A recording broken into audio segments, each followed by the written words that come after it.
Hello and welcome to Tina and Karen Do the Tube. I am Karen. This is Tina. What's up, guys? Here on Therapy Island. Yeah, we all need therapy, don't we? Especially people who like to do side cams, which is a bad idea. Yeah, you want to explain to the audience why you have this It's not a great uh, story, but like I've been like sort of rearranging my office desk because I just bought a new printer and I need more space on top for the printer. And in order to get everything in the reasonable spot, because I have limited on my like outlets in this room, I had to put the computer in a spot where I couldn't reach the webcam to where it used to be. So I need a webcam with a longer cord. So this is just where it's going to be for this video. It's a little different. I don't like it. It's awkward, but I might sometimes look at you. I might sometimes look at the screen. I think it's avant-garde podcasting. That's right. This is the kind of shit that like people like are used to patterns and routines, and when you disrupt those patterns and routines, you need Something new. You need therapy. to rearrange your room. Therapy. Therapy. No, that's where you're going for. That I was so setting you up for that. It's the I topic of thought you this were video. gaslighting me. Gaslighting you, right? Exactly. So this is gonna be interesting. So this is a video from Wisecrack. It came out a few weeks ago. Neither one of us have seen this video, so this is always fresh. We only give you authentic reactions. One of these days, we might actually pre-watch some of these videos so we can actually respond to it with counter arguments and information. But for right now, we're just an entertainment, like watch us react kind of podcast. Yeah. So you better hope we chose a good video. Yeah, we have no idea. It might be boring, but we always try to make the best of it, right? Oh yeah. Okay, so before we begin, let's do a brief definition of what gaslighting is for those who may not know. It's an older term that's kind of entered the cultural lexicon, I feel like, more often these days. I'd Yeah, only heard of it kind of in passing or in like older like books or movies, but it seems like it's kind of come into the picture. yeah. And more people are using it, and I had to explain it to someone I know who is a normie, Hmm. um, because like he heard the term a bunch, and he said, "I have no idea what that means." I had to explain. Essentially, gaslighting is when something obvious is happening, but you make the other person seem like they're crazy for believing it's happening. Like it comes from I think an old movie. I don't know exactly what the movie was called, but I think that the plot of the movie was that this man was trying to make his wife go crazy so he could divorce her or have her committed. And one of the ways in which he would try to make her go crazy is he would turn the light on every night, the gas light on, to the Hmm. point where she says, well, you see the gas light keeps coming on. Are you turning it on? No, of course not. I'm not turning it on. It's not on. What are you talking about?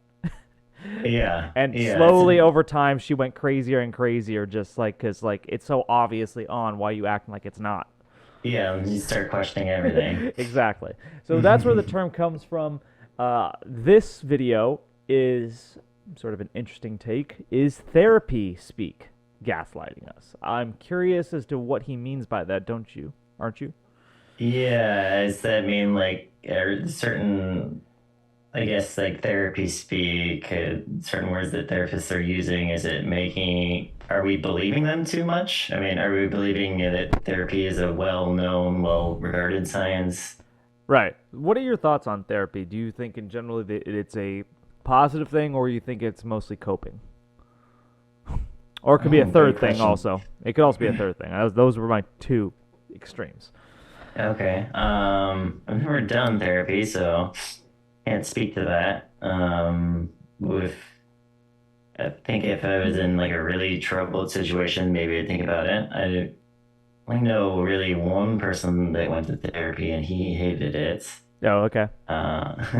Said it was too much money, although I think That was they're the reasoning cheaper. though.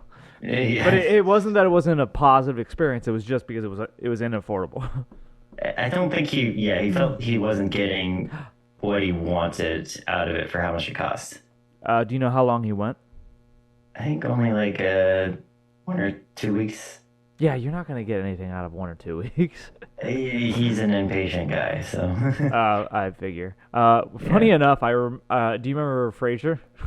Yeah. There's a line from Frasier that I think like he says to one of someone like someone is asking him is like, how do I solve this problem? And he's like, well, to get to the root of the problem, we're going to need several intense, long therapy sessions. We have to go deep, deep, deep into the subconscious till we get to the root of the problems of why you such and such and such. It's like, isn't there a faster solution? And he says, oh, yes, there is, but nothing quite so lucrative. The joke being, since he's a psychiatrist, he knows it's all a scam and he's just trying to make as much money as he can. Well, I think there's cheaper options for therapy these days. Like you see BetterHelp ads all the time on YouTube and other, platforms, but Have you ever looked into uh, BetterHelp? not really. I did hear there was some controversy because they're advertising like help from like, professional therapists, but I think the term professional was loosely used and Hmm. they weren't maybe like actual, doctor educated therapists. Not only that, I don't know how affordable it is. I looked into it once, and I think it was like a subscription service of like $80 to $100 a month. Now, I'm sure that's cheaper than seeing an actual therapist, but I that's think still that's like that per hour.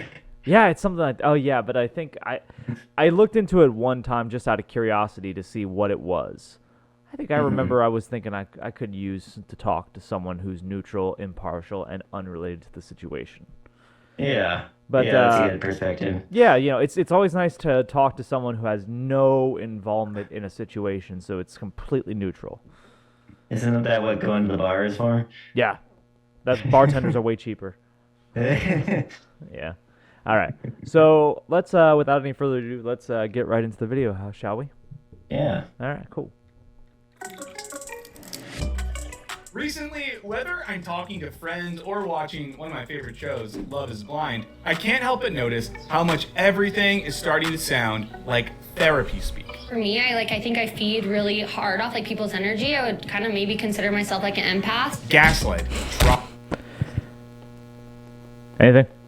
What is Love is Blind? I don't know that show. Do you know that show? I think it was one of the most popular shows at the beginning of the pandemic. I think the new season's supposed to be set near where we live in Seattle, but What is it about?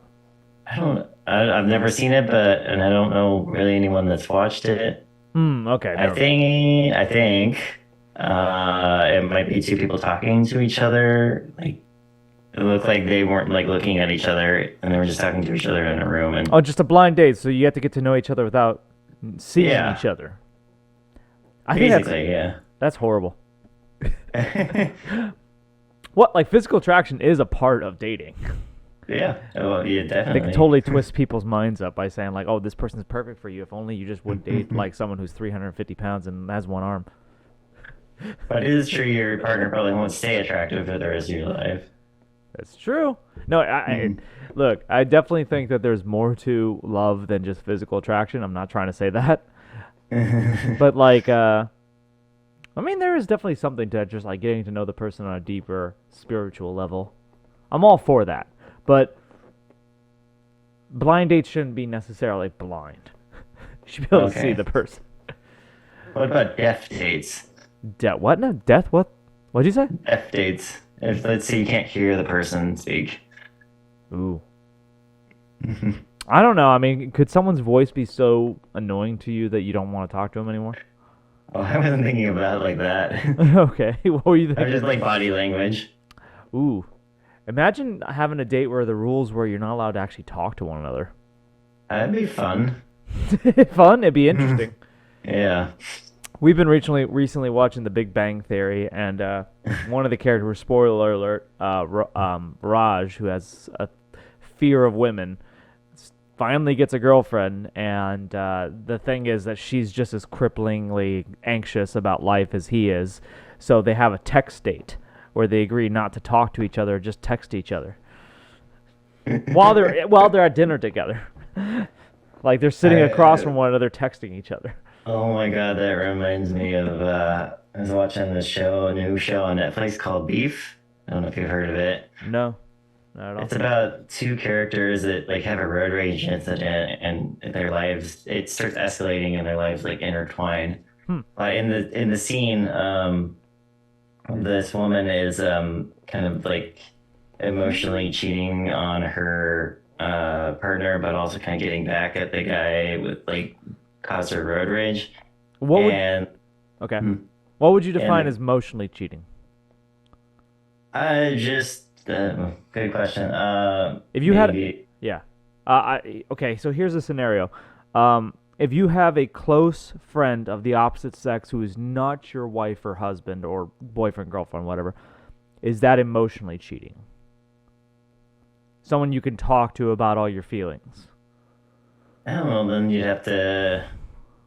I think one it would have to go both ways, and you have to be very vulnerable with each other. I would say. You think that would just happen though, right? Like, imagine like there was a girl who saw you as their best friend that they could talk to you about anything. Wouldn't you just gravitate towards wanting to be with that person? Probably. I Yeah. mean, it depends. It might depend on the partner's jealousy too. Like if they feel like it's emotionally cheating. I don't know. Well, I mean, like, yeah, okay. So I see what you're saying. It definitely would depend. Like, it wouldn't be defined as cheating if the partner was totally okay with it, because cheating is like basically defined as like outside the rules of the relationship, right? Like anything can be considered cheating as long as the parties agree. Like pornography, watching porn could be considered cheating if both parties agree. Okay, that's cheating. Very true. Yes. Yeah. So, but I mean, like, if you were the third party, the third person, and you had a friend who had a boyfriend slash husband, but she just didn't talk to him very much about her emotional needs or emotional problems or whatever, so she came to you, and she confided in you all of her emotional experiences. Do you think that you would gradually develop feelings for them, or she would develop feelings for you? Maybe one of the people in the party. Yeah, for sure. Yeah. So I'm starting to think maybe you could call it emotionally cheating when you don't tell the other person that you're seeing this person, even if you're just talking with this person. I see. You know? Okay. So Yeah. right. Say there's nothing funny going on, but you don't tell the person that you're out to go see this person, or maybe even lie and say that you're seeing this person. What Or if? not? Yeah. What if? Let's say a guy and a girl. We'll call them Jason and Momoa. I don't. Yes, exactly. Momoa can be a woman's name. Fuck you. Okay, sure. So Jason doesn't want Momoa to have any female friends. I mean, sorry, any male friends. And Jason doesn't want Momoa to have any male friends. Okay. But then here comes Ben Affleck. Can she, if she's just like, let's say they I don't know, what's a hobby people do together? What if they just like are like gym buddies? No, that's not good. Gym Sure. buddies could be something. Sure. Sure. So she goes to the gym every day, and Ben Affleck. Well, the only reason I say this is not a good example is because people are always hitting on each other at the gym. Well, say they're gym buddies, and then say they go out to get dinner after going to the gym or something. Oh, yeah, that's probably crossing a line. Yeah, but nothing happens. But if But they do that on occasion. you going out to dinner with an opposite sex friend, that's kind of odd, don't you think? Seems odd, but there's no physical thing going on. But there could. Say they just keep it at that. Okay. But she never tells her husband that. No, that would definitely be crossing the line. You going out to dinner with a guy that your husband doesn't even know about?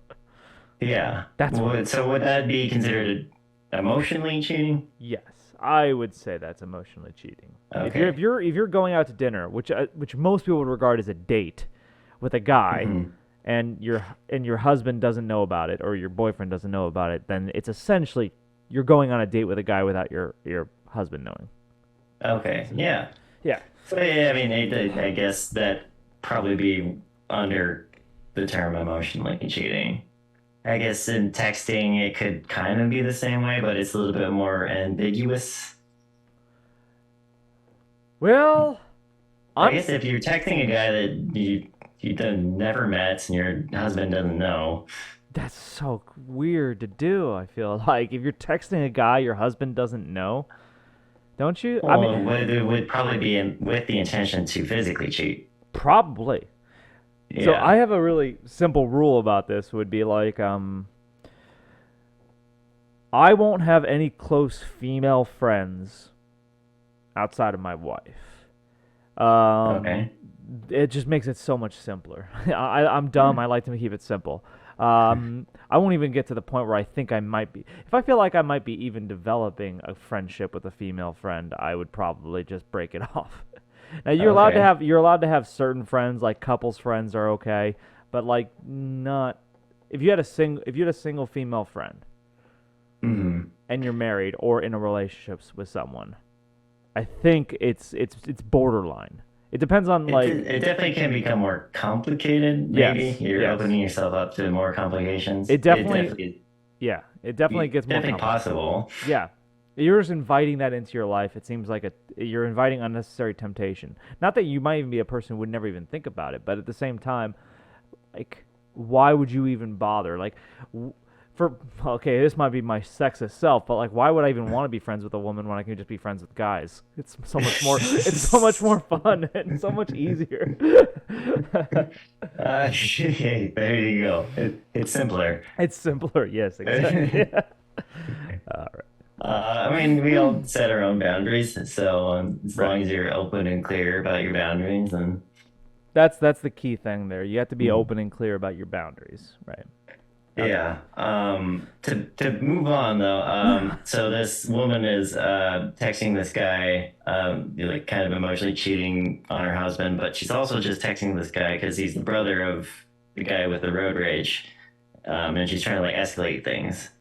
Oh, this is going back to And beef. Right. yeah, going back to beef. Right. And then going back to where, they had that texting date on Big Bang Theory, right? Yes. And so the guy texts the girl on beef that, emotionally cheating with, and he's a younger guy, like a Zoomer. And he texts her back, like, I feel like I've been DMing you my whole life. That's so corny.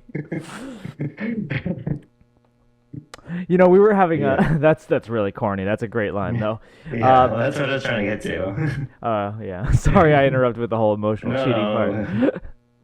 You know, I was talking with my wife about like some of the corniest lines I've ever heard in a show or a movie, and there was a one like kind of high school drama show where like the line was like, "You're pushing me away." I wasn't pushing you away. I was pulling me towards myself. And I to this day remember that line because it's so bad. It's so corny. Pushing you away. I was pulling me towards myself. So now I'm saying that all the time lately, just to her and to anyone. Just I'm saying I'm pushing you away. Came here to chew bubblegum and to fuck shit up. That's even more aggressive. Sure. Yeah. All right. Let's continue the video. Yeah.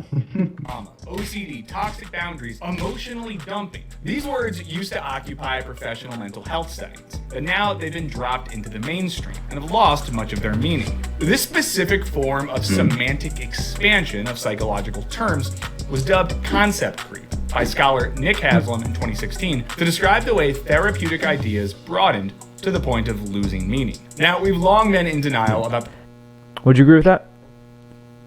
Yeah, I mean, I think even that happens at a cultural level. Is like sometimes their words are so overused that they come on with a different meaning or lose their original meaning. Yeah, I would agree. I would feel like as these terms have become more aware to the general population, and I think for whatever reason, I think Zoomers, Generation Z, are far more in touch with like their own psychology than any other generation before us.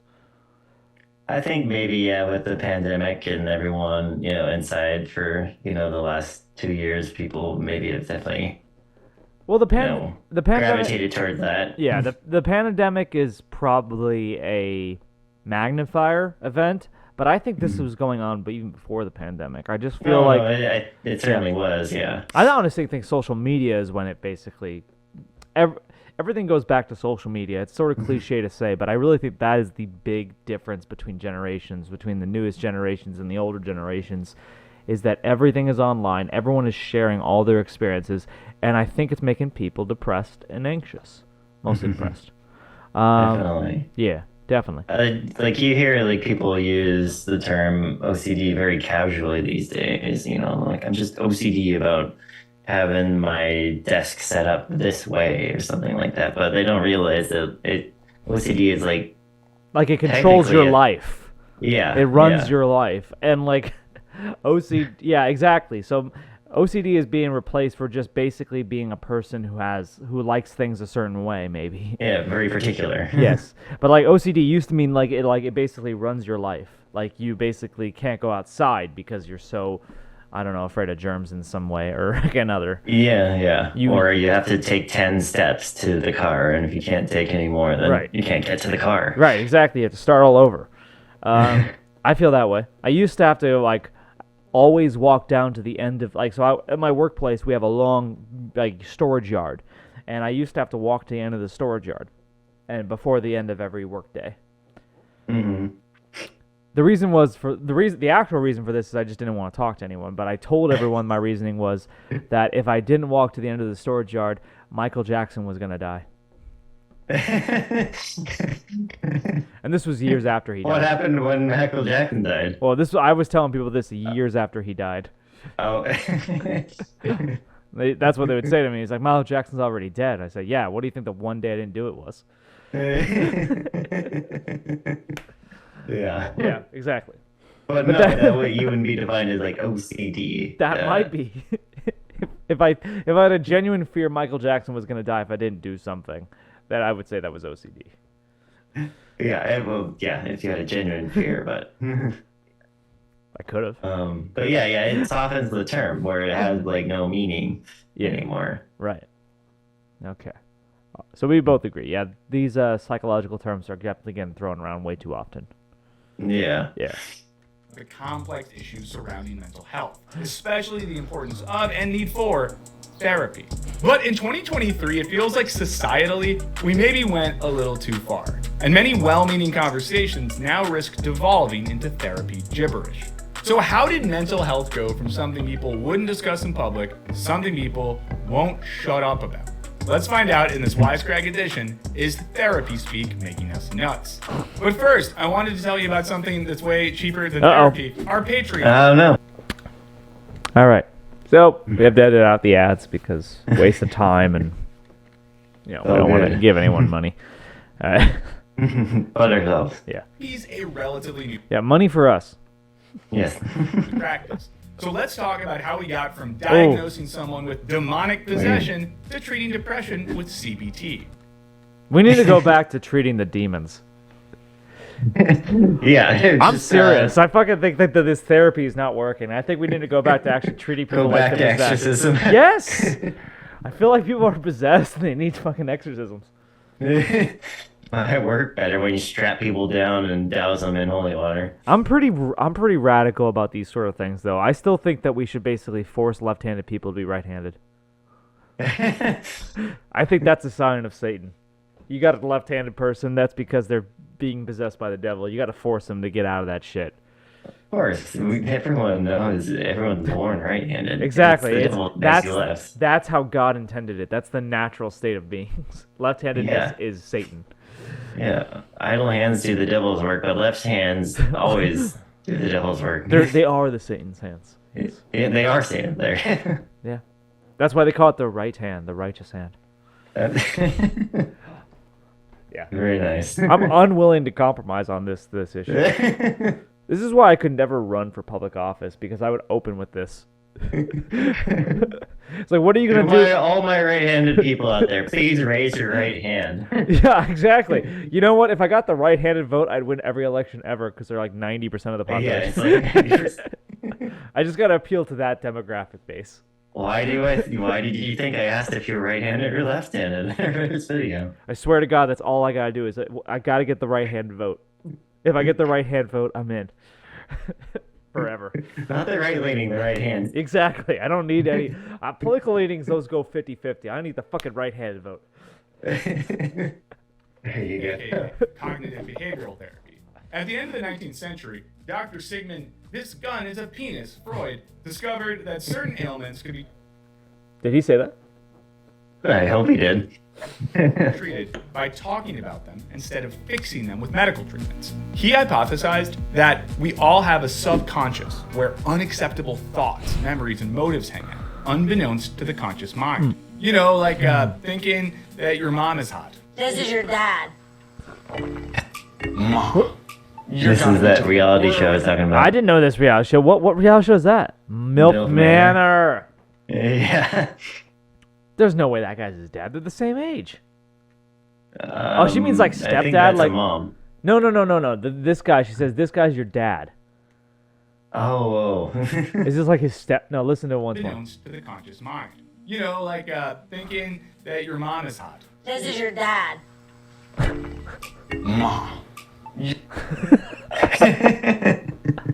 So what she means Yeah, is they do look pretty the s- close in age. Yeah. she doesn't mean literally that's his dad. Oh, I mean, yeah. just look at him. Does he look half black? No. Got a It's, tan going, oh, for kind fuck's sake, no, he's not. It's she's saying she's having sex with him. Yeah. This is your daddy now. I had no idea about this show, MILF Manor, but it definitely makes me think that our culture is fucked. Yeah, I think this is the show I was trying to bring up on our Jersey reality Shore. TV. Yeah. Well, I call Yeah. it the Jersey Shore episode because that's what Yeah. we spend most time talking about. Right. By the way, we're about to lose the feed any second now. When we do, I'm going to refill my drink and I need to use the restroom. So, Yeah. just give you a heads up. You're gotta be joking. Or irrationally hating your first grade teacher, Mr. Casey. The idea of the subconscious birthed the field of psychoanalysis. Now, Freud developed a set of theories and therapeutic techniques that dealt with the unconscious mind, including talk therapy. Then, in the 1950s, Freud's nephew, Edward Bernays, lit up Madison Avenue with his own spin on psychoanalysis. Bernays believed that human psychology could be used to drive consumer behavior, and proved it with legendary ad campaigns, like when he encouraged women. That's actually true. I've heard this before. Like, yeah, Sigmund Freud's nephew, he was a great propagandist. Like, I think he literally specialized in the theories of propaganda and would work for advertising companies. Yeah, I mean, there's a reason why advertising works. Right, exactly. Companies pour money into it. Yeah. That's an interesting point he brought up because I had heard that before, so I'm glad he's mentioned. Women to smoke by branding cigarettes as feminist torches of freedom. Now, if you're thinking about Don Draper in Mad Men, yes, it's basically like that. Everybody else's tobacco is poisonous. Lucky Strikes is toasted. The success of Bernays' campaigns shifted marketing firms' openness to using psychoanalysis as a tool to shape or manipulate buyer behavior. Finally, we had a financial incentive to understand the human brain. Fast forward to the 1970s, and the field of psychology and the techniques of psychoanalysis took off with the coming-of-age boomers. Overall, the 1970s saw an increase in emphasis on the self. I could see that coming out of the 60s. I would Kind of the hippie wee culture and then the more self-identifying culture. I would definitely agree that, like, after the 60s, you had a culture of narcissism. Okay. Yeah. Would you deny Yeah, that? everything seemed a lot more narcissistic after the 60s. Yeah, a lot for the most part. But is that true what he said? I wouldn't know this. Like, do you think like talk therapy was not really a thing until the 70s? It kind of said like it kind of implied that like psychoanalytic therapy or talk therapy really blew up in the 70s. Maybe it just wasn't widely available until then because it wasn't taught at many universities. Maybe. I'm not sure. Yeah. I I would think that maybe a lot of people that went through the 60s felt like they needed therapy afterwards. Well, they got the therapy. They did all those mind-altering drugs. That's therapy. Maybe too much. Between talk therapy and like drug therapy, which do you favor? Or neither? Hmm. I don't know. I've always been opposed to I don't know, maybe pharmaceutical drug therapy. Right. Right. Until maybe recently, just because of someone was explaining their experience and how they're pretty successful and whatnot, but then they always thought it was like a demeaning thing to like have to, oh, I have to take these certain medications my therapist said subscribe to me. Like he just thought it was, I don't know, beneath them. But Mm-hmm. but then he kind of came out and was like, after his experiences, like sometimes it's like the bravest thing you can do. Right. Okay. Yeah. I think, as opposed to like other drug therapies, I'm all for. and we're back. Hey. Yeah, Tina, continue. You were talking about drug therapy. Yeah, so as a part outside of like pharmaceutical drugs and say more like natural drugs like psychedelics or ketamine or MDMA, I'm all for more research into seeing the effects of those help out. Talk therapy, definitely. You should. I don't think bottling up your feelings necessarily helps, and talking them out seems to help Yeah. in some level. Maybe it won't fix you, but at least it won't lead you into doing darker, more malevolent things. Like what? Oh, I don't know, just like acting out or Acting out? You mean like performance like art? antisocial behavior. Oh, antisocial behavior. No, Yeah. not performance art. Not like street musicians. No, That's acting definitely out. not. I thought that's what you literally meant. Oh. No, obviously I'm just. Yeah, it won't lead you to become an actor. Yeah, that's a problem. They're all suppressing their most subconscious feelings Dude. and acting them out. I can't believe anyone looks up to actors, honestly. And I've been hearing terrible things. Yeah, they're usually like the most messed up people. And I say this knowing that I love drama, I love movies and television and comedy and all that kind of stuff. But like, I mean, if you're gonna like look up to these people, they're usually some of the most like psychologically damaged people out there. That's why they are good actors, is because creativity and like depression are very closely linked. Yeah. Yeah. So. That's why, I always go, I don't know who quoted it, but they were like, I'd always have a conversation with a bad artist than a good artist. Yeah. Yeah.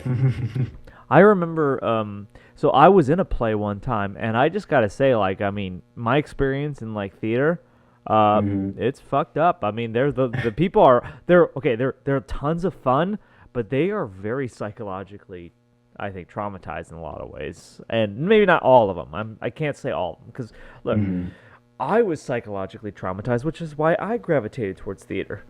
But I figured my shit out. There you go. And I never did. Did you talk it out, or was it psychedelics, or was it pharmaceutical? I thought it out. I didn't talk it out. I thought it out. Yeah, I didn't talk to anyone. Funny thing. I think that there's if you can think your way out of it too, Yeah, it's kind of like talking out. I'm really good at having an internal dialogue. In other words, I'm really good at talking to myself. Some people surprisingly do not have internal dialogues. Yeah, really. So what? Yeah. They just can't think without talking to someone? They don't like talk to themselves in their head. Wow, that's weird. Yeah. Do you find that strange? Like, I know some people find it really strange when they find out that. I'm not one of them. I do have an internal dialogue. Mm-hmm. And I think different people have different levels of internal dialogues. Like sometimes I find just talking out loud will help me remember something. Right. Like I feel I think I'm lucky that I lived alone for a long time, because I did talk out to myself, like literally out loud sometimes. And that would have made like my roommates feel like I'm crazy, which I was, but more so. Yeah, okay. All right. Okay, let's continue. I mean, the boomers weren't called the me generation for nothing. See, by the summer of 1971, much of the psychedelia and political activism associated with the 60s counterculture had dissolved, leaving young people without a source of meaning. If you want to know more about psychedelic 60s culture, we have some recent videos on that. You can check them out. They responded by turning the 60s ethos inward via things like jogging, health food, and yes, psychoanalysis. Oh my God, we can link the 60s for all that? So what I guess the basic argument of what we're hearing here is that like the 60s was all about political activism and looking outward towards all the problems in the world, and because they were unsuccessful, they looked inward towards themselves and said, I'm the one who's fucked up, let's fix this. And then brings on the 80s where we had massive consumerism and fucking greed. Interesting, yeah. It's an interesting cycle. Like, culture is cyclical that way. I feel like that's the next 20 years of our lives. Do we have a generation that's come close to like the 60s or mirroring them? I think so. I think the current generation is much more politically active than I think our generation was. Our generation was generally happy. But it's almost like they're like that, but in front of a screen, in front of a computer. That's still activism. I mean, you're right. It's kind of a blending of the me and the outward, the inward and the outward. It's like, I want to make a world a better place, but only if it makes me feel better about myself. So they're doing we it. say that's everything wrong with what's going on. There's a lot of things wrong with everything that's going on. So that's just one facet of it. But yeah, I think there's a lot of narcissism in the activism today. People are not actually concerned with making a difference and making positive changes. They just want to feel and look as if they are positive. Yeah, well, one thing I've heard about the 60s is even though it was so crazy, it's like one of the generations that actually led to like effective change in society. Maybe. Yeah, definitely. 60s were revolutionary in a lot of ways. I don't know how like previous generations to the 60s. Yeah, for sure. There's definitely been like a world of changes since the 60s. It's not even comparable. I just wonder like is it fair to give that credit all to the 60s, or was this like a gradual process over the last 30, 50 years? Was it like there was like so like into the 60s or like so the 60s and 50s couldn't be further apart, right? Like in terms of what we think of it. Yeah. From what I understand, like the 60s weren't that far from the 50s, but like what got popular, what popularized, what was trendy.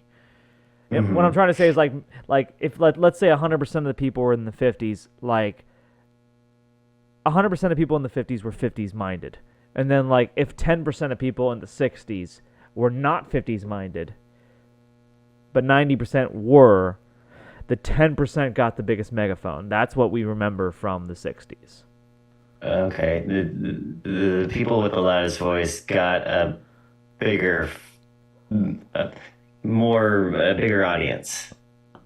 What I'm trying to say is if you pluck the average person, just a random American citizen out of the 50s versus an average American citizen out of the 60s, they're probably not that different. The difference is the radicals. Like, there's not as many 50s radicals as there were 60s radicals, and that's what gives them the spotlight. Yeah, that is. I think if you want to go and really use the term radical, you have to go back to like the 30s, 20s, the Beat Generation, were like the last real radicals. Well, I mean, what define radical? Just going against cultural norms, I guess, would be considered radical. Well, then that would make the 60s counterculture radical, wouldn't it? Well, I'm not saying it wasn't. I'm just saying it's like the closest generation before the 60s to the 60s, maybe. Right, like you're the saying 20s. that you're saying that the 30s, 40s, and 50s were all like a homogenous blob of the same culture. Well, there's definitely a lot going on. Well, I mean, yeah, okay. So I'm not. There's obviously an evolution of things, but it is the dominant culture is so dominant during this time that there's almost no radicals. Definitely, and then the 60s brings out the radicals. Yeah, definitely. Right. I know what you mean. The 20s had a lot of radical shifts as well. For for sure. Yeah, before, the Great Depression and all that. Right, and that kind of forced people to basically stop being so radical and just be like, hey, I got to feed myself. Yeah. Yeah. Yeah. And turn them inward. Turn them inward, yeah. I wonder how the next 20 years look. I mean, like, there's so many questions technologically, but I'm also thinking socially. How are people going to change? Yeah, I mean, we get to see the real consequences of the pandemic on the youngest generation. I'm wondering about that, too. Once again, I think that I keep going back to this. The youngest generation was fucked up way before the pandemic. The pandemic was maybe just a magnifying event. Because, like, this trend of, like, depression and anxiety in young people, that started way before the pandemic. That goes back to, like... but it wasn't like a... It was a weird magnifying event in that it brought people online together, but maybe not people outside online together, necessarily. Outside online, what do you mean? Well, like, people couldn't get together, actually, Ah, okay. Yeah, that's interesting. Because, like, from what I've seen the trends say, like, the two things that sparked depression and anxiety in young people were smartphones and social media. Like, that's the I think okay, it's tough to say that what was the event. All I know is that the exponential growth in terms of these sort of like mental health problems began in the early 2010s. And they might be magnifying after the pandemic. Because, like you said, even if you spent too much time online, you still had a real world to interact with. And then the pandemic basically made you 100% online. Yeah, exactly. Right. That's fucking messed up. Yeah, and well, now we're coming out of it, and I don't know what's gonna shake.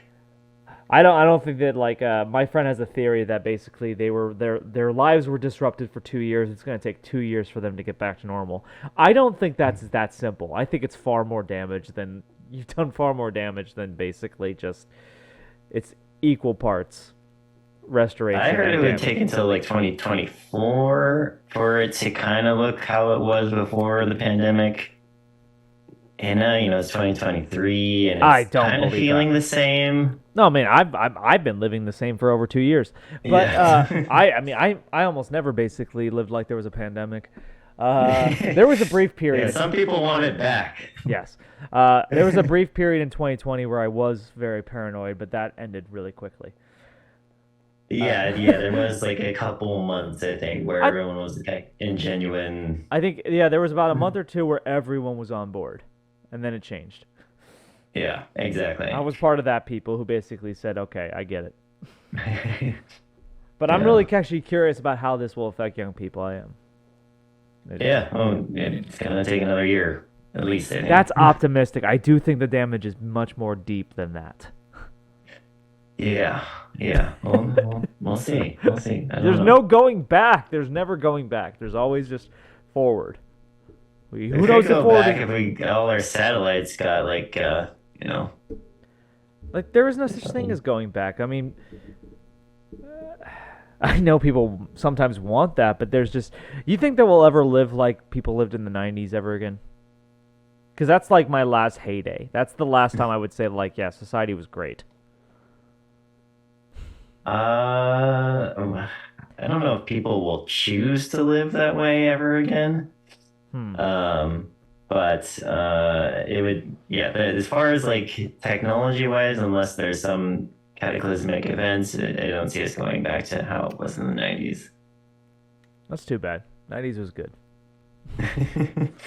I'm hoping for those hipsters out there to try to create their own 90s commune, Okay. But, it's like the dream of the 90s is alive in Portland. yeah, except maybe now in, I don't know, the Santa Fe. Santa Fe. Okay, we got a new destination. All right.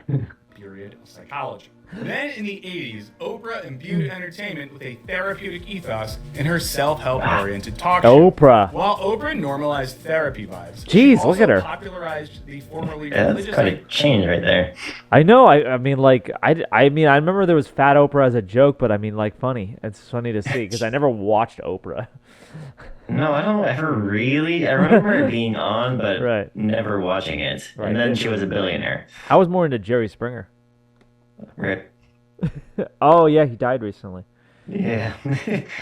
But also just like I had to explain what Jerry Springer was to my wife who didn't understand. I said Jerry Springer was the beginning of the end, but people thought it was a novelty. And it didn't end. Yeah, it didn't end. That's what I mean. It's the beginning of the end. It's like you look at Jerry Springer way back when, and you have to realize what the culture was like when Jerry Springer first came out and how revolutionary it was. And now 90% of television is Jerry Springer. Like, yeah, you have reality TV. Really, Reality kind of TV, thing. exactly. So it's funny to think that way, but like it was such a controversial show back then, and like now, like almost every show is like Jerry Springer. I know, it's wild. Yeah, it is wild, and that's why I liked Jerry Springer back in the day because it was wild. But now it's like, okay, fucking everything's wild. You know what would be really wild? Like just a normal person. Whoa, I'm actually having a normal conversation with this guy. Yeah, here. just a regular two people just sitting down and having a normal Oh, we're conversation. just talking about sports. Yeah. Oh, I forgot to check the Mariners score. They've been not so hot. Everyone's No. talking about the Kraken these days. Yeah, They're playing Kraken's today. big. Do you sell a lot of Kraken jersey? No, we don't. Well, trying to sell. We have only a lot of kids' jerseys left. You can't get a hold of any more adult ones. Yeah, the problem is you're just not right next to the arena. So. Yeah, don't give away your location. Oh, right. Well, I narrowed it down to everywhere but around the arena. Okay. There you Literally go. could be anywhere else. Yes, anywhere else but near Seattle. Climate Pledge. Yeah, Climate Pledge. That suffering happens for a reason. Dr. Phil, who started as a resident psychology expert on Oprah, continued her tradition with hyper-dramatized pseudotherapy sessions. In the 90s, the trend continued with self-help books.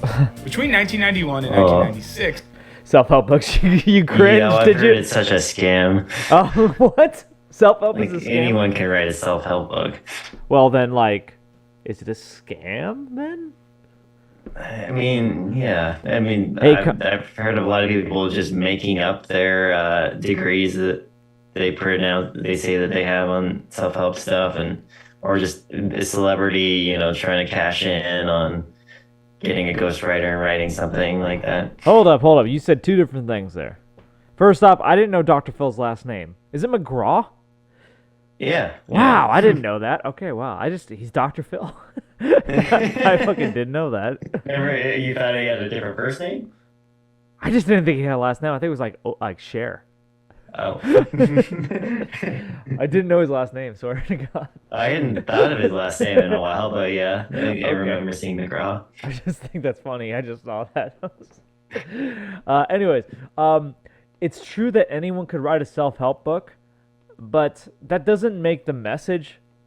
It doesn't negate the message, right? Like there are things that will lead towards positive change in your life, right? Yeah. Bingo, that's there's self-help. certain things. Yeah, that's I think there's a lot of people that take advantage of that. Okay, maybe there are some scam artists, sure, but I don't like the guarantee. That's the one thing. But even then, yeah, especially ones that set up, like say, who's that really tall guy? Tony Tony Robbins. Tony Robbins, yeah. Yeah. Like radical self-help have to pay thousands of dollars to go to these things where you could literally do it by just talking to, Okay. therapist or something. Well, the therapist is going to charge thousands of dollars too. True. I was trying to think of a better comparison, but Well, I mean, like in this sense, self-help is a bargain, right? yeah, I mean, you join a cult or something. Oh, come on, Tina. You could do better than that. Look. I want to know who moved my cheese is about to the top right. Move my cheese. Wow. Forwarded by Kenneth Blanchard. Wow, that's a big deal. Oh my jeez, It's that's the most random one out of all these. Yeah, that's all really good. Okay, but Organize yourself. hold on. Back to the topic. Are people capable of improving their own lot in life? It sounds like you're an example of one, right? Fuck no. You said you thought yourself out. Yeah, but I didn't read a self-help book. I wasn't ever like, okay, hold on. How should I say this? At my lowest point in my life, I still felt as if I was in control and that I could fix it. But Okay. that is mostly what but that's the thing, that's what most self-help books will tell you, right? It'll tell you that you're in control, you are in power of changing things. I feel that's the majority of self-help books. I mean, there's obviously worded There's better. the and there's opposite ones where they're saying you have to let go of control. let go of control. Well, there's okay, yeah, but those are two different things. Sure. I think that most self-help books come down to one, let go of control of the things you can't control, and to understand two, that the things you are in control of, it's up to you. It's what's that old Okay. Isn't that a Alcoholics Anonymous quote? it's a very famous quote. I don't know. I think it's from the Bible, but it's along the lines. Well, it's not from the Bible necessarily, but it's a theological thing. It's like, God, give me the strength to, give me the courage to change the things I can, the patience to accept the things I cannot, and the wisdom to know the difference. Yeah, I think that's a Bill Wilson quote. Is that Bill Wilson? Who's Bill Wilson? Yeah, from Alcoholics Anonymous. It might be Alcoholics Anonymous, but Alcoholics Anonymous is a very religious organization. Yeah, and there were a lot of cults that were split off from Alcoholics Anonymous, I've learned recently. There are cults from Alcoholics Anonymous. Oh yeah, there's a whole I should re-listen to the whole thing about it, but there's like branches of it, and I forget what they're called, but yeah, and it persisted up until like the 90s, maybe into the 90s. Does it qualify as a cult? Well, I mean, what qualifies as a cult? Just a small like sect of people that kind of, I don't know, have certain terms of trying to help other people improve their lives, but ended up like brainwashing them, usually depriving them of their basic needs until they're brainwashed. Wow. Okay. I would agree mostly with that definition. My definition of a cult would be something along the lines of like, you're not allowed to talk to anyone on the outside. Yes, sounds It's very like- culty. Yeah. It's like the difference between, I would say, like a religion, a club, and a cult would be like a religion, you're allowed to embrace other alternative theories. Clubs, you're allowed to talk to other people about other activities. But in the cult, you're only allowed to accept that it's this or nothing. Yeah. The first rule about Fight Club is don't talk about Fight Club. Fight Club's not a cult. Fight Club is like, Jesus, I don't know. I don't want to have this conversation. Fight Club is not a cult. Sure. Fight Club is a way of life. It's about male empowerment. It's about reclaiming your masculinity and fighting against the system that basically oppresses you. It's not a cult. Tyler Durden. I won't disagree. Tyler Durden wouldn't steer me wrong. His name is Robert I Paulson. think just too many like people take advantage of self-help. So if you're going to go into that, you do some background research and know what you're getting into. Okay, fair enough. We can agree to disagree on that one. Okay. Yeah, let's keep going. Self-help book sales went up 96%. Damn, nice. People wanted to become better by fixing themselves. This one's called She Economics. You see this one on the top? I see it. She Economics.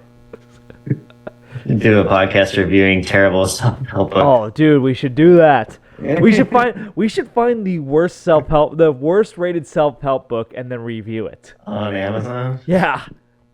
All right, that's an idea. That sounds awesome. Oh, okay, I'm writing that one down. We're gonna do that. That would be one we'd have to do some research for. We might actually have to read the books, but this would be a good book club. Tina and Karen's book club. I think that's a great idea actually. We'll do that. We'll do that one. And titles like The Power of Now, The Four Agreements, and The Art of Happiness became household favorites. Narrative television also caught the therapy bug, and eventually, even mob bosses got therapists. Any You look thoughts so at young. all on why you...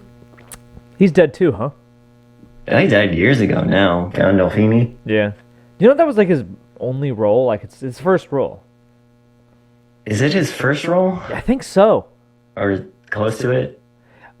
I think he was in like one or two movies afterwards or near the end of it. But yeah, I mean, he's iconically that role. I think he's famously like that was his first role. Like he's a nobody before this, and he became considered one of the best actors in television or movies for a show that was like considered the best show on television for many years. And I've never seen it. Me neither. I don't know. I've never really been into mafia movies. I don't like. Yeah. Yeah. Really? Like even The Godfather? Haven't seen it. Okay. Goodfellas. Goodfellas. Haven't seen it. The Haven't- Departed. Haven't seen it.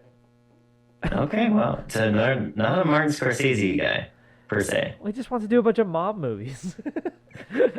I'm sure he's a good director. I haven't seen anything he's done, but I just not into mob. You've seen stuff by Martin Scorsese. I don't think so. What's the Shutter Island? I haven't seen it. Really? No, I haven't seen it. I guarantee you can play this game all day. I'm pretty sure I've never seen it. I'm pretty sure I've not. I'll seen take your word for it then. I should go through a list and see if I've seen any of his movies, but I'm 95% certain I haven't. That's so crazy. Yeah. He's like one of the most famous directors in Hollywood. Like Spike maybe Lee? outside of Like, does it go Spike Lee and then Martin Scorsese? Where does Martin Scorsese rank on a 1 to 10 scale, with 10 being Spike Lee and 1 being like, I don't know, Spielberg? Probably number 3 or 2, I want to say. Oh, wow, okay. Yeah, the only other person would be Tarantino, maybe. I love Tarantino. I do. He's like a white Spike Lee. Black I don't know. Stress, maybe. Now, I have actually been a customer of BetterHelp for a little over 2 years now, and I was able to get matched up with a therapist and.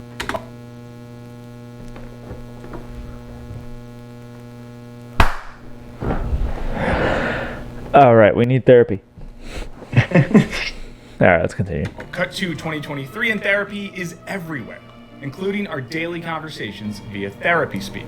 So what's driving this fixation? Well, let's backtrack to understand why we needed therapy in the first place. Because long before you laid on a couch and told a stranger your deepest insecurities, people all went to one big therapist in the sky, named God. Or, if you're a good Catholic like me, you went to his administrative assistant, the priest, who you'd confess to inside a small wooden box, and you definitely wouldn't lie about how you did hand stuff after prom.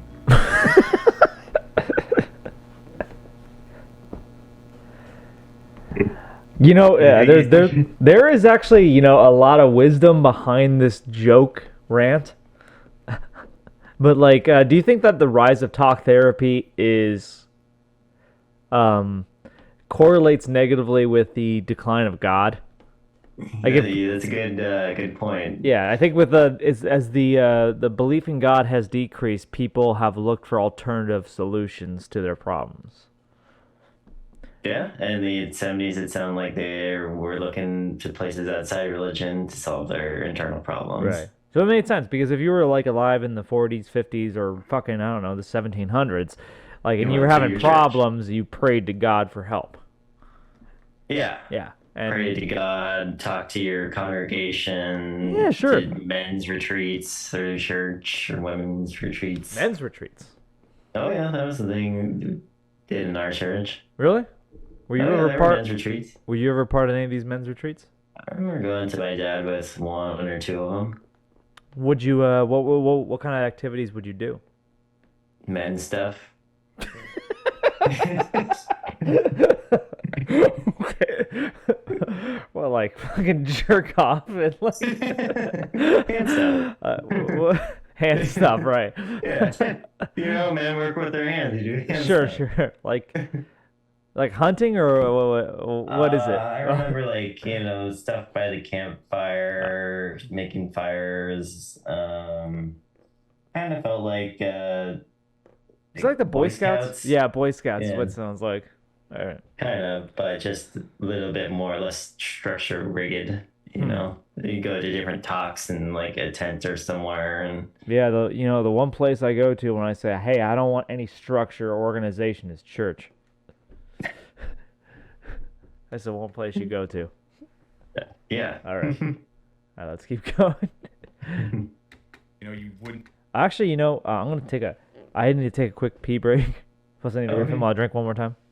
Sure. So just chill. Mhm. Yeah. All right. And we're back.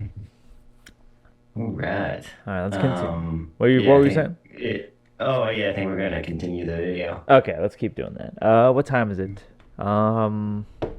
Yeah, we can 22. we can keep playing for another 10 minutes or so. Let's keep going. You wouldn't lie about that. You would just look an old Irish man in the eyes and say, I did hands over pants stuff consensually after listening to an R. Kelly song at a dance. He wasn't canceled then, by the way. It was 2002, 2003. We didn't know R. Kelly was bad, so don't taint my moment, okay? But over the course of the That girl was 14, right? R. Kelly? Yeah, I think R. Kelly was like peeing on a 14-year-old girl. Yeah, and other stuff with other minors, and Yeah. yeah, more than just sexual stuff, like imprisoning them, Yeah. Fucked up. I'm not for cancel culture, but as far as people who deserve to be canceled, that's probably one. That's probably. Well, yeah, I guess the good thing that did come out of it was that people that needed to go are going or went. Some people are being wrongly accused. Yeah, I mean, it's gonna happen. Like And Kanye. was he accused of anything sexual? No, not sexual, but he was falsely Okay, accused from of cancel culture. He was falsely accused of saying the things he clearly said. And it's unfair. Yeah, why should we should be taking everyone so literally? Yeah, why should we actually judge people by the things they say and, condone? And not the content of their character. Haven't you seen the good Kanye's done for society? Yeah, he did fucking Gold Digger. He's done tons of good stuff. Yeah. And Love Lockdown, that's a classic. Yeah, we got so much drama from the Kardashians. I think that the full length of his discography makes up for all the anti-Semitism. Just saying. Completely. the 19th century, society became increasingly secularized, and religion began to fill a less important role. Without a higher purpose or the carrot of heaven, life and a meaningless death felt, sad, soul-crushing, honestly scary as which led people to existential dread. 20th century society tried to fill the hole of religion, but the confessional element was still missing. People had nowhere to put their guilt. That's interesting. Do you think therapy has replaced the confession? I never even thought about it that way before. Yeah, in a sense, and it also goes back to us in Western society being a guilt culture instead of a shame. Right, that's true. Going back to that video. Instead of having other people shame us, we don't have any way to express our guilt anymore. I've been thinking more and more, not recently, but after we watched that video, I was thinking more about the idea of the shame culture and what the benefits are. But the benefits are really, it binds a community because everyone knows the rules of how you're supposed to act in that community when you have shame, right? Yeah. When it comes to guilt, it's all about your own internal conscience. How is anyone supposed to? Are we shifting more to the shame society with the whole counterculture thing and? They can't not counter cancel, right? Yeah. I know what you meant. Yeah. In a weird way, yeah, it is more. We're gravitating more towards. It's like obviously, I feel like most cultures start as a shame culture and move towards guilt, and now, funny enough, we are moving back towards a shame culture. Because you're right. It's like we are gonna help, but the problem with this modern shame culture is no one knows what the rules are. Yeah. Well, how did rules come about? I guess over long periods of time, and It was written in the Bible. yeah, it was written in The Torah or the Quran or the Bhagavad Gita. the Sanskrit text. The Bhagavad The Gita. Vedas. The Hindu script is the Bhagavad Gita. Bhagavad Gita. The There you Bhagavad go. Gita, yeah. So, Yeah. but my point is like all those other cultures, they had the rules written down so anyone could follow them. There's no room for interpretation. Well, there's less room for interpretation, let's say that. But the modern shame culture basically just says like, if we get an icky feeling from what you did, then we have a right to cancel you. Well, is like the Chinese state say replace the shame culture? The Chinese Or what? in The CCP. Oh yeah, they kind of are the shame culture. Yeah, they They basically dictate what's to be shamed. right social credit score. Yeah, exactly. Yeah, but that's once again it's That's sort just of in China. well, it's also just in China, quote unquote. I think it's mostly arbitrary and it's how the CCP is feeling at the moment. But usually it just basically says, I've heard this argued like this is crazy. I heard this something really fucking crazy. Now I haven't verified this, so take this with a grain of salt. More people were imprisoned for speech violations in England than in Russia last year. Yeah, take that with a grain of salt. Take that with a grain of salt, but I think no, hear me out on this. Okay, I okay. think if it's true, I think the reasoning for that would be Russians know the rules of what's not allowed to say. English people don't know what the rules are of what's not allowed to be said. So therefore, Russians are not going to cross the line. They're just going to hold it in. And English people are going to speak their minds and not know they're crossing the line. Well, yeah, in England, you go to jail. In Russia, you fall off a building. Okay, so yeah, if we just want to basically believe that like anything we learn out of Russia is completely take with a grain of salt, it's probably not true. It's probably way worse. Yes, but based on my logic, could you dictate back to me what my logic is? I see what you're saying. Is that In Russia, it's basically very simple. Don't fuck with Putin. Don't criticize the Russian government. Don't criticize Putin, and you're gold. You can say what you want. yeah. Not that that's okay. That's not free speech. I'm not saying that is. But No. the rules are clear. Well, they're not written in stone, but they're clear. Yeah, exactly. But in England, you don't know what the rules are. Am I violating some sort of speech law or not? Yeah. How is going to be interpreted? Yeah. Mm-hmm. Right. Now, this is not an endorsement of Russia and a condemnation of England. Fuck Russia. I love England. I'm just simply saying that the rules of free speech have gotten really, really weary lately. True. Yeah. True. Yeah. Okay. Their fear and their need for redemption. But then Freud came along and argued fucking that Freud. we can live without God by reframing our anxiety and neurosis over culture and civilization as a psychological struggle within the self. This encouraged people to switch from stressing out over what was going on out there to focusing on what was going on in here. So worry less about a nuclear holocaust and worry more about why your dad didn't make it to any of your Little League games. I don't like this argument because fuck. All right, and we're back after our brief intermission by our fascist leaders, Microsoft. I'm just They keep cutting us off. Censoring our free speech. Well, every 40 minutes. How dare they want us to pay for Zoom? How dare they? Okay. I kind of lost my train of thought. Oh yeah, we were talking about what he just said. I don't How like. dare they? No, I don't like this argument because I disagree that the mindset of previous thinking, namely Christianity, was an outward mindset. I thought it was mostly an inward mindset. that like you yourself are a sinner and you need to reflect on your own deficiencies.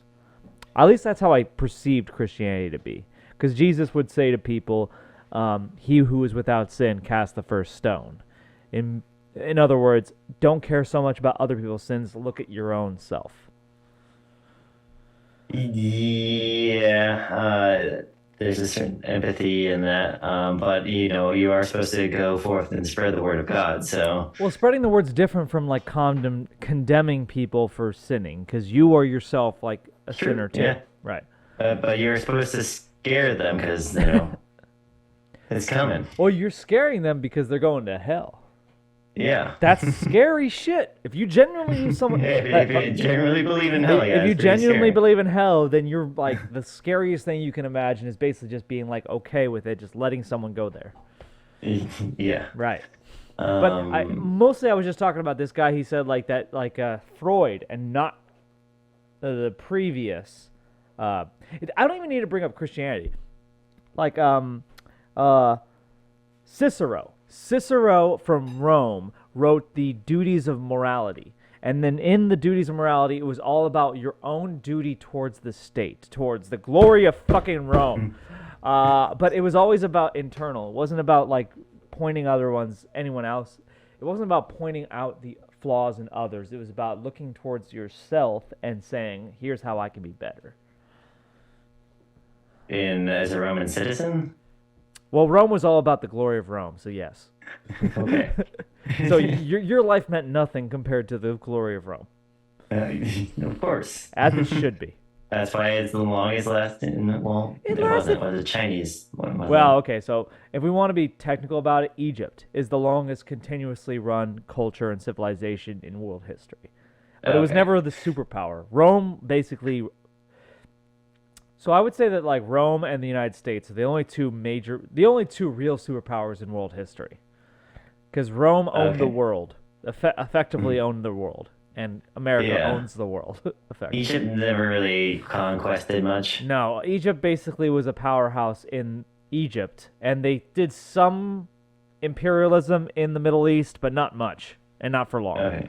For the most part, Yeah. but in terms of being a continuous culture, it is the longest, yeah. Interesting. Okay. Egypt's cool. Yeah, I've heard some things like compared to how long the Egyptian reign lasted, and it's quite jarring. It is crazy to think about Egypt. Like Well, yeah. you've seen those memes about like Cleopatra is closer to the invention of the smartphone than she is to the pyramids of Giza. Yeah, that's insane. That's how long-lived Egypt is as a culture. So it's pretty cool. Yeah. China is second. So China is cool. Yeah, they've gone through different dynasties. Right, but it's still one continuous culture. Yeah. They even as a new dynasty took over, they still saw themselves as the rulers of China, not foreign invaders. Never. Mm-hmm. Except But for they're the also Mongols. always mostly been a regional power. Say that again. Oh, China has always also been mostly a regional power. Yeah. For the most part, yeah. It was like the biggest imperial power in the East was probably Japan at one point, or the Mongols if you want to go there. But China was only Definitely the ever Mongols. yeah. But China I think was a very xenophobic society. It was all about well, actually Japan was too in a weird way, but yeah. China, Yeah. but like. Very- But China is far more ethnically diverse than people realize. Mm-hmm. So like we think of Chinese people as all the same, but there's several different Chinese ethnicities. There's two major languages in Right, China. exactly. Chinese and- But that's my point. Is like I'm sure if you were from Manchuria and the Han Dynasty was like in charge, you were thinking like we are being oppressed by these Han.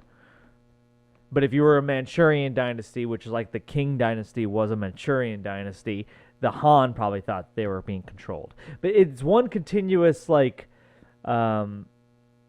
civilization if you want to consider it that, but it's far more diverse than like I think people realize. I think we tend to think of Europe as being like ethnically diverse in a way that we don't think China is. Yeah, we don't empathize in the same way for Right. whatever reason. Because when we think of Europe, we think Spaniards, French, Germans, Italians, Yeah. Greeks. These are all different civilizations and cultures, but China's all just one, even though it's a very broad. There's a lot of different languages and a lot of different people and languages, a lot of different subcultures. histories and cultures. Yeah. So, Yeah. yeah, it's funny to think of it that way, but yeah. Yeah, so in a sense, like Rome was like a superpower. They There was no rival. conquested- Yeah. Yeah. In that way, like I almost would say the British are close to that level, but I think they had rivals at the time when they were powerful. The French were a rival, the Spanish were a and- rival. French are always in the way. Yep. But Yeah. like I would say like Rome had no rival and America has no rival. Oh yeah, certainly right now. Just America. my way of thinking, yeah. Yeah. Sure, China could probably overtake us one day. Mhm. I have my bets on some sort of Middle Eastern Indian bloc. I do. I really think that that's the future. Do you think it would be a war between India and China or India and Pakistan? Oh, it'd be India and Pakistan. I don't think India wants to get involved with China. I think Yeah, India is exactly. mostly neutral on China. Yeah, and I don't see China coming to Pakistan's aid if were issues. I don't think India aligns itself with the West in the same way that, like, I know they do in a little bit because they're part of the British Empire, but from what I understand, India is glad to take Chinese and Russian money if it benefits them to do so. They don't care so much as, like, I've heard, like, some, like, there was, like, one, like, Indian diplomat on, like, the BBC, and they were condemning him for taking Russian oil. It's like, hey, this benefits us. Why wouldn't we do it? Yeah, It's like, this is your guys' war, not ours, so fuck you. So that's, yeah. Yeah. Our culture simultaneously shifted to revolve more around the individual than larger societal forces, and morality transitioned from being about the collective to being about the self. People turned to therapy for things previously offered by religion. Therapy replaced confessionals as spaces to alleviate guilt and to reflect on existence. Self-affirming mantras replaced prayers, communities with the same diagnosis replaced church groups, and self-actualization replaced salvation.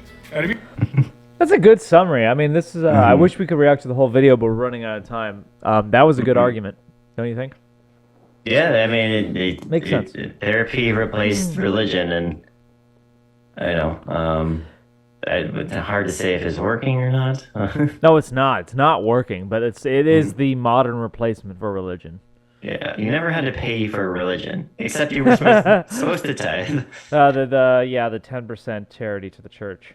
Yeah, I said that out loud and then immediately realized, like, oh yeah, they were different. They definitely did try to make you pay in ways. In a way, yes, for sure. Yeah. But it's interesting. It's an interesting argument to say that therapy is the modern replacement for religion, because religion used to be the place where people got their moral compass and their sense of purpose and meaning, and now we have no sense of meaning or purpose and morality, so we need to sort of talk it out. But It's words not of working. religion never really lost meaning, right? The same way that it does, like with therapy. What was that? Oh, the words in religion never kind of lost their same meaning. Well, religion doesn't lose its meaning, but like a lot less people are religious. So, Yeah. So anyone who like basically adopts religion, it's a cheat code. It's a quick step towards. No, I'm not. I'm serious. I think this is I think this is a cheat code. It's a quick step towards purpose and meaning and all of that good stuff. That doesn't mean that like it's simply you can't just go up to someone who doesn't have a religion and simply say, "Hey, just be religious." That's not how it works. You either buy into it or you don't. So I want to meet that guy. that'd be awesome if you go up to someone, "Hey, God." And then they have that moment. It doesn't happen. No, like it's a very personal sort of feeling. So Yeah. unfortunately, we can't finish this video. It's getting late. It seems like a good video. Maybe we'll do a second parter to this video. Yeah. Definitely very interesting. We're not even halfway through the video, really. So Yeah, this guy brings up some interesting points I never thought about before, so I like it. Yeah, I want to see or hear him talk more about how like the words loose are meaning Yeah. and how that might be affecting I also people's. yeah. Oh, sorry, I didn't mean to interrupt. I do that sometimes when I get drinking. I also really want to do that podcast where we basically both read the Amazon's worst rated self-help book and talk about what we learned from it. Yes, That sounds fun. That sounds like good. I think we should definitely look into that. Yeah, that sounds good. All right. If you have any recommendations, audience, please comment. Oh yeah. And if you made it this far in the video, please hit the like button and subscribe. Every subscription counts. We're a rocket ship. 28 subscriptions in 6-7 years. It's brilliant. Let's get us to 30. Let's get us to 30. Yeah. 30 is when it really becomes exponential. Yeah. All right. When the ball starts rolling. That's right. For Tina and Karen, do the tube. I'm Karen. This is Tina. All right, everybody, stay safe and stay hydrated. We love you.